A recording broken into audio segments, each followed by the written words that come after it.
Sir, ಈಗ ಸಚಿವ ಸ್ಥಾನದ ನಿರೀಕ್ಷೆಯಲ್ಲಿದ್ದರೆ ಸಾಕಷ್ಟು ಪೈಪೋಟಿಯನ್ನು ಕೊಟ್ಟರೆ ಕೊನೆ ಕ್ಷಣದಲ್ಲಿ ಬದಲಾವಣೆ ಆಯಿತು, ಏನು ಹೇಳ್ತೀವಿ ಸರ್? ಕೊನೆ ಕ್ಷಣದಲ್ಲಿ ಬದಲಾವಣೆ ಆಗಿದ್ದು ನಿಜ. ನಾನು 100ಕ್ಕೆ 200% ಮಿನಿಸ್ಟರ್ ಇದು ಆಗೇ ಆಗ್ತೀನಿ ಅಂತ ನನಗೆ ಭಾಳ ಆಶಾಭಾವನೆ ಇತ್ತು. ನಾನೆಲ್ಲ ಶಾಸಕರು ಕರ್ಕೊಂಡು ಡೆಲ್ಲಿಗೂ ಕೂಡ ಒಂದು 2-3 ಸರಿ ಭೇಟಿನೂ ಕೊಟ್ಟಿದ್ದೆ, ಆಗುತ್ತೆ ಅಂತ ನಾನು ಭಾಳ ಆಸೆ ಇಟ್ಕೊಂಡಿದ್ದೆ. ಆದರೆ ಕೆಲವಾರು ಕಾರಣ ಅಂದರೆ ಈ ಜಾತಿ ಭಾಳ ಮುಖ್ಯವಾಗಿ ಬರ್ತಾ ಏನಾಗಿದೆ, ರಾಜಕೀಯ ಒಳಗೆ ಜಾತಿ ಜಾಸ್ತಿ ಆಗ್ತಿದೆ. ನಾವೆಲ್ಲ ಬಸವೇಶ್ವರ ತತ್ವದ ಥರ ಇರಬೇಕು ಅಂತ ನಾನು ಎಲ್ಲರಿಗೂ ಎಷ್ಟೋ ಸರಿ ಹೇಳ್ತೀನಿ. ಇವರು ಜಾತಿ ತೊಗೊತಾರೆ ಮತ್ತು ಜಾತಿಯೊಳಗೆ ಉಪಜಾತಿ ತೊಗೊತಾರೆ. ನಮ್ಮ ಪ್ರಾಚಾರ ಏನಾಗಿದೆ, ನಾನು ವೀರಶೈವ ಬಣಜಿಗರ ಇದರಲ್ಲಿ ಹುಟ್ಟಿದ್ದೆ, ಕುಟುಂಬದಾಗ ಹುಟ್ಟಿದ್ದೆ. ಈಗ ಫಸ್ಟ್ ಲಿಸ್ಟ್ ಒಳಗೆ ಈಶ್ವರ್ ಖಂಡ್ರೆ ಅವರು ಮತ್ತು ಶರಣ್ ಪ್ರಕಾಶ್ ಅವರಿಬ್ಬರು ಬಣಜಿಗರು. ಫಸ್ಟ್ ಲಿಸ್ಟ್ ಒಳಗೆ ಇಬ್ಬರು ಬಣಜಿಗರು ಆಗ್ಬಿಟ್ಟು ಮತ್ತು ಎರಡನೇ ಇದರೊಳಗೆ ಕೂಡ ಈ ಸಬ್ ಕ್ಯಾಸ್ಟ್ ಉಪಜಾತಿಗೆ 3-4 ಎಂಟು ಕೊಡೋಕ್ಕಾಗುತ್ತಪ್ಪ ಅಂಥೇಳಿ ಮೊನ್ನೆ ಅವರು ಮಲ್ಲಿಕಾರ್ಜುನ್ ಕೊಟ್ಟರು, ಸಾದರ ಲಿಂಗಾಯಿತು. ಆಮೇಲೆ ನಮ್ಮ ರಾಯರೆಡ್ಡಿ ಕೊಟ್ಟರು, ರೆಡ್ಡಿ ಲಿಂಗಾಯಿತು. ಆಮೇಲೆ ವಿಜಯ ಕಾಶ್ಯಪ್ನವ್ರು ಕೊಟ್ಟರು, ಪಂಚಮ ಶಾಲೆಯವರು. ಆಮೇಲೆ ಇನ್ನೊಂದು ಗಾಣಿಯರು, ಸೌದಿ. ಆ ಥರ ಎಲ್ಲ ಉಪಜಾತಿಗಳು ಕೊಟ್ಕೊಂಡ್ಬಂದು ನನಗೆ ನಿರಾಶೆ ಆದಂಗೆ ಆಯಿತು. ಈಗಾಗಲೇ 3 ಸಚಿವ ಸ್ಥಾನಕ್ಕೆ ಬೇಡಿಕೆ ಇಟ್ಟಿದ್ವಿ, ಆದರೆ ಮಾಡಲಿಲ್ಲ ಅವರು. ಈ ಸರಿ ಹೈಕಮಾಂಡ್ ಅವರು ಸ್ವಲ್ಪ ತಪ್ಪು ಮಾಡಿದ್ದಾರೆ ನನಗೆ ಅನಿಸ್ತಾ ಇದೆ. ಯಾಕಂದರೆ ಸಮತೋಲನ ಮಾಡಲಿಲ್ಲ. ಈಗ ಕೊಪ್ಪಳ ತಾಲೂಕೊಳಗೆ 3 ಜನ ಎಮ್ ಎಲ್ ಎ ಇದ್ದಾರೆ, 2 ಮಂತ್ರಿ ಕೊಟ್ಟಿದ್ದಾರೆ, 2 ಮಂತ್ರಿ ಕೊಟ್ಟಿದ್ದಾರೆ. ಆಯಿತಾ? ಈಗ ನಮ್ಮದು 18 ಅಸೆಂಬ್ಲಿ ಕ್ಷೇತ್ರ ಇದೆ, 11 ಜನ ಗೆದ್ದಿದ್ವಿ. ನಮ್ಮ 3 ಜನ ಕೂಡ ಬಂದು 2 ಕೊಡು, ಒಂದೇ ಕೊಟ್ಟರು ಎಕ್ಸ್ಟ್ರಾ. ಮೊದಲು ಸತೀಶ್ ಅವರು ಫಸ್ಟ್ ಲಿಸ್ಟೇ ಆಯಿತು, ಸೆಕೆಂಡ್ ಲಿಸ್ಟೇ ಒಂದೇ ಕೊಟ್ಟರು. ಆದ್ದರಿಂದ ಸ್ವಲ್ಪ ಸಮತೋಲನ ಸರಿಯಾಗಿಲ್ಲ ಅಂಥೇಳಿ ಭಾಳ ಮಿಸ್ಅಂಡರ್ಸ್ಟ್ಯಾಂಡಿಂಗ್ ಆಗ್ತಾ ಇದೆ. ನೀವು ಕೊಪ್ಪಳದ ಸ್ಥಾನ ಕೊಟ್ಟಿದ್ದಾರೆ ಅಂತ ಹೇಳಿ ಕೊಪ್ಪಳದ ಶಾಸಕ ರಾಘವೇಂದ್ರ ಇಟ್ನಾಳ್ ಆಗಿರ್ಬೋದು, ಅಶೋಕ್ ಪಟ್ಟಣ್ ಅವರಾಗಿರ್ಬೋದು, ಏನು ಸಿದ್ದರಾಮಯ್ಯನವರಿಗೆ ಪರಮಾಪ್ತರಾಗಿದ್ದರು. ಅದು ಎಲ್ಲಿ ಒಂದು ಕಡೆ ಕಾರಣ ಆಯ್ತಾ? ಇನ್ನೊಂದು ಏನಂದರೆ ಕಾರಣ ಬೇಕಾದಷ್ಟು ಇದಾವೆ. ನಾವೆಲ್ಲ ಪತ್ರಿಕೆಗೆ ನಿಮ್ಮ ಟಿವಿಗೆಲ್ಲ ಕಾರಣ ಬೇರೆ ಬೇಕಾದಷ್ಟು ಕಾರಣಗಳಿದ್ದಾವೆ.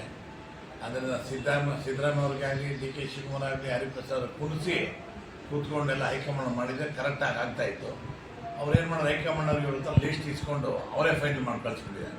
ಹಾಗಾಗಿ ಸಮತೋಲನ ಅವ್ರಿಗೆ ಗೊತ್ತಾಗಲ್ಲ. ಅವ್ರಿಗೆ ಹೈಕಮಾಂಡ್ ಅವ್ರಿಗೆ ಯಾವ ಜಿಲ್ಲೆ ಅದೆಲ್ಲ ಗೊತ್ತಾಗಿಲ್ಲ. ಹಾಗಾಗಿ ಸ್ವಲ್ಪ ತೊಂದರೆ ಆಗಿದೆ. ಆದ್ದರಿಂದ ಮುಂದೆ ನಡೀತಾ ಇದೆ, ಡಿಸ್ಕಷನ್ ನಡೀತಾ ಇದೆ. ಭಾಳ ಜನ ಸೀನಿಯರ್ಸ್ಗೆಲ್ಲ ಬಿಟ್ಟಿದ್ದಾರೆ. ನಾವೀಗ 50 ವರ್ಷ ಆಯಿತು ನಾವು ರಾಜಕೀಯವಾಗಿ. ನಾನು ಎಲ್ಲರಿಗಿಂತ ಸೀನಿಯರು. ಈಗ ಸಚಿವ ಸಂಪುಟ ಏನಿದೆಯೋ ಒಂದು 3-4 ಜನಕ್ಕೆ ಬಿಟ್ಟರೆ ಅವರೆಲ್ಲ ನಮ್ಮ ಸಹೋದ್ಯೋಗಿಗಳೇ. ಪಾಪ ಅವರು ಕೂಡ 3-4 ಜನ ಅವ್ರು ಬಿಟ್ಟರೆ ನಾನೇ ಭಾಳ ಸೀನಿಯರ್ ನಾನೇ ಇದ್ದೀನಿ. ಓಕೆ, ಈಗ ಹಿಂಗಾಗಿ ನಾನು ಬಿಟ್ಟು ಹೋಗೋದಿಲ್ಲ ಅಂತೇಳಿ ಅದೇ ಎಲ್ಲಾದರೂ ಅವರಿಗೆ ದೊಡ್ಡ ಒಂದು ಪ್ಲಸ್ ಆಯ್ತಾ ಅಂತ? ಅದು ಈಗ ಏನಾಗಿದೆ, too much attachment for the party. ನಾವು ಏನೇ ಆದರೂ ಕೂಡ ಪಾರ್ಟಿ ಬಿಟ್ಟು ಹೋಗಿಲ್ಲ ಅನ್ನೋದೊಂದು ತಪ್ಪಾಗಿಬಿಟ್ಟಿದೆ ಅಂತ ಅನ್ನಿಸ್ತಾ ಇದೆ. ಇವ್ರು ಏನು ಮಾಡೋದು ಮಾಡದೆ ಇಲ್ಲೇ ಇರ್ತಾರಪ್ಪ ಅನ್ನೋ ಥರ ಗ್ರ್ಯಾಂಟ್ ಮಾಡ್ಕೊಂಡ್ಬಿಟ್ಟಿದ್ದಾರೆ. ಈಗ ಭಾಳ ಜನ ರಾಜೀನಾಮೆ ಕೊಡ್ತೀನಿ ಆದರೆ ಹೆದರ್ಸ್ತಾರೆ. ಅವ್ರ ಮನೆಗೆಲ್ಲ ಹೋಗಿ ಇವರು ಸಮಾಧಾನ ಮಾಡಿಸ್ತಾರೆ. ಅರ್ಥ ಆಯ್ತು? ಆದ್ದರಿಂದ ನಾವು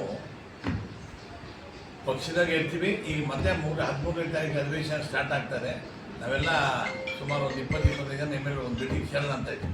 ಮೀಟಿಂಗ್ ಸೇರಿ ಹೈಕಮಾಂಡ್ಗೆ ಆಗಲಿ, ನಮ್ಮ ವರಿಷ್ಠರಿಗೆ ಹೆದರ್ಸೋಕ್ಕೆ ಬ್ಲ್ಯಾಕ್ ಮೇಲಿಂಗ್ ಟ್ಯಾಕ್ಟಿಕ್ಸ್ಗೆಲ್ಲ ನಮಗೆ ಮಂತ್ರಿ ಅಂತೂ ಮಾಡಲಿಲ್ಲ. ಅಟ್ಲೀಸ್ಟ್ ನಮ್ಮ ಕ್ಷೇತ್ರಗಳಿಗೆ ಅಭಿವೃದ್ಧಿ ರೊಕ್ಕನ ಸ್ವಲ್ಪ ಜಾಸ್ತಿ ಕೊಟ್ಟು ಅಭಿವೃದ್ಧಿ ಮಾಡಿ ಮುಂದೆ ನಮಗೆ ಗೆಲುವಾಗಿ ಅನುಕೂಲ ಮಾಡಿಕೊಡಿ ಅಂತ ಕೇಳೋಕ್ಕೋಸ್ಕರ ನಾವು ಒಂದು ಮೀಟಿಂಗ್ ಕರೀತಾ ಇದ್ದೀವಿ. ಸರ್, ಕುಷ್ಟಗಿ ಶಾಸಕರು ಒಂದು ಕಡೆ ಆರೋಪ ಮಾಡ್ತಾರೆ, ಫಂಡಿಂಗ್ ಆದವ್ರು ಮಿನಿಸ್ಟರ್ ಆಗ್ತಾರೆ, ಇಲ್ಲಾಂದರೆ ಆಗಲ್ಲ. ಕುಷ್ಟಗಿ ಶಾಸಕರು ಯಾರಪ್ಪ?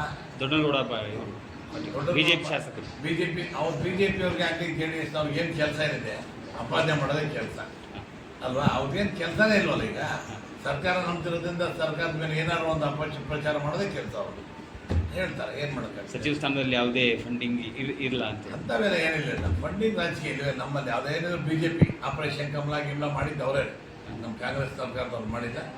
ನಾವು ಈಗ ಬರೋ ನಮ್ಮ ಸರ್ಕಾರದಾಗ ಎಲ್ಲ ಕೆಲಸ ಚೆನ್ನಾಗಿ ಮಾಡಿ ಮುಂದೆ ಬರೋಂಥದ್ದಿಂದ ನಮ್ಮ ಕಾಂಗ್ರೆಸ್ ಪಕ್ಷ ಬರೋಕ್ಕೆ ಮಾಡ್ತೀವಿ. ಸರ್, ಕಡೆಯದಾಗಿ ತಮ್ಮ ನಿಲುವು ಏನು?